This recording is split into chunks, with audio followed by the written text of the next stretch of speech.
ಕಾಣೆಯಾಗಿದ್ದ ಕಟ್ಟಡ ಕಾರ್ಮಿಕನ ಕೇಸು ಮುಗಿಸಿದೆ. ಈಗ ಮೆಟ್ರೋದಲ್ಲಿ ಮನೆಗೆ ಹೋಗ್ತಾ ಇದ್ದೀನಿ. ಜನ ಎಲ್ಲರೂ ಫೋನ್ಗಳಲ್ಲಿ ತಲೆ ಹಾಕಿಕೊಂಡು ತಮ್ಮ ತಮ್ಮ ಲೋಕದಲ್ಲಿ ಕಳೆದು ಹೋಗಿದ್ದಾರೆ.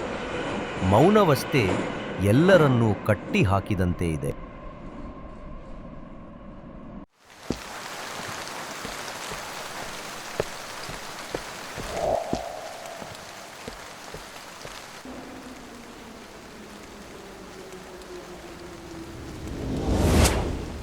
ನನ್ನ ಮೌನವನ್ನು ಮುರಿದವರು ನನ್ನ ಪಕ್ಕದ ಮನೆಯ ಮಿಸ್ಟರ್ ರಾವ್. ಮಗ ಬಾಲ್ಕನಿಯಲ್ಲಿ ಬಿದ್ದಿದ್ದಾನೆ. ಸೊಸೆ ಫೋನ್ ಮಾಡಿದ್ದಾಳೆ. ಅವನ ಮನೆಗೆ ಕರೆದೊಯ್ಯೋಕೆ ಯಾರಾದರೂ ಬೇಕು, ನೀವು ಸಹಾಯ ಮಾಡಬಹುದಾ ಎಂದು ಕೇಳಿದರು. ನಾನು ಒಪ್ಪಿದೆ.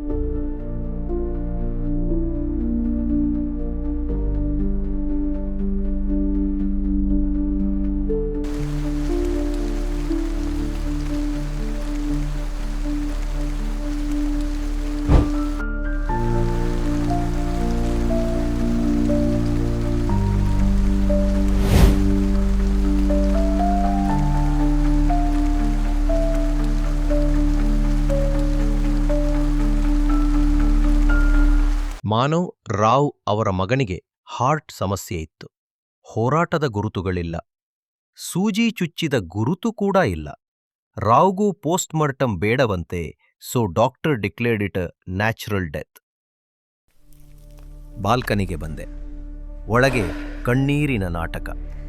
ಇಲ್ಲಿ ನಗರದ ನಿಶ್ಶಬ್ದ.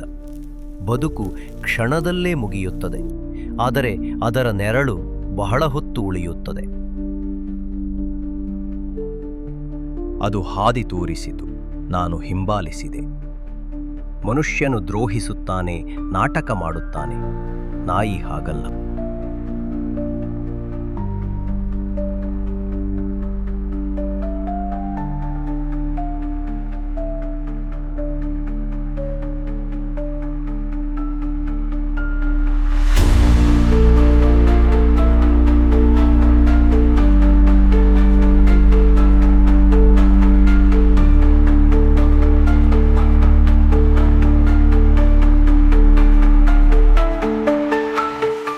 ಪ್ರತಿ ಕೇಸಿಗೆ ಕೆಸರು ಇರುತ್ತದೆ.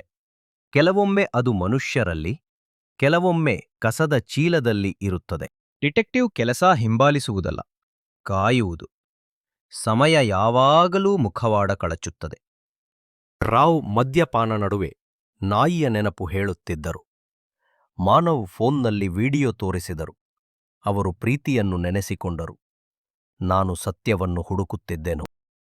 ನಾನು ವೆಟರ್ನರಿ ಕ್ಲಿನಿಕ್ವರೆಗೆ ಆಕೆಯನ್ನು ಹಿಂಬಾಲಿಸಿದೆ. ಅಟೆಂಡರ್ ಬಾಯ್ ಬಿಟ್ಟ. ಸುನಿತಾಳ ಅಫೇರ್, ಡಾಕ್ಟರ್ನ ಜೂಜಿನ ಸಾಲ. ಯಾರೂ ಇಲ್ಲದಾಗ ರಹಸ್ಯಗಳು ತಡೆಹಿಡಿಯದೆ ಹೊರಬೀಳುತ್ತವೆ. ರುಚಿ ಮೋಸ ಮಾಡಬಹುದು. ಒಂದು ಬಿರಿಯಾನಿ ತುತ್ತು, ಅದು ಅನ್ನ ಮಾತ್ರ ಅಲ್ಲ ಅನ್ನಿಸಿತು. ನಂತರ ಸಿಸಿಟಿವಿ ದೃಶ್ಯ. ಪಾರ್ಸೆಲ್ ಅವಳ ಬಾಗಿಲಿಗೆ ಬಂತು. ಇತರರಿಗೆ ಸಾಮಾನ್ಯ. ಆ ರಾತ್ರಿ ಬಂಥದ್ದು ಊಟ ಮಾತ್ರ ಅಲ್ಲ. ಕಾಲಚಕ್ರ ತಿರುಗುತ್ತಿತ್ತು. ಸ್ವಿಗ್ಗಿ ಬೈಕ್ ಕ್ಲಿನಿಕ್ ಮುಂದೆ. ವಿಳಾಸ ಬೇರೆ, ಹಾದಿಯದೆ. ಸತ್ಯ ಯಾವಾಗಲೂ ಹಿಂದಿರುಗುತ್ತದೆ.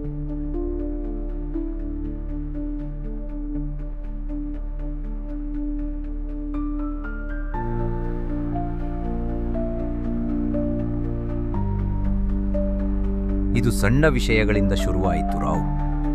ಬಲಗೈಯಲ್ಲಿ ಸಿಗರೇಟ್, ಆದರೆ ಮಾನವನ ಟೇಬಲ್ ಮೇಲೆ ಎಡಗೈಗೆ ಹೊಂದುವ ಎರ್ಗೊನಾಮಿಕ್ ಮೌಸ್. ಕಾಫಿ ಮಗ್ ಸ್ಟೇನ್ಸ್, ಹೋಲಿಕೆಯಾಗಲಿಲ್ಲ.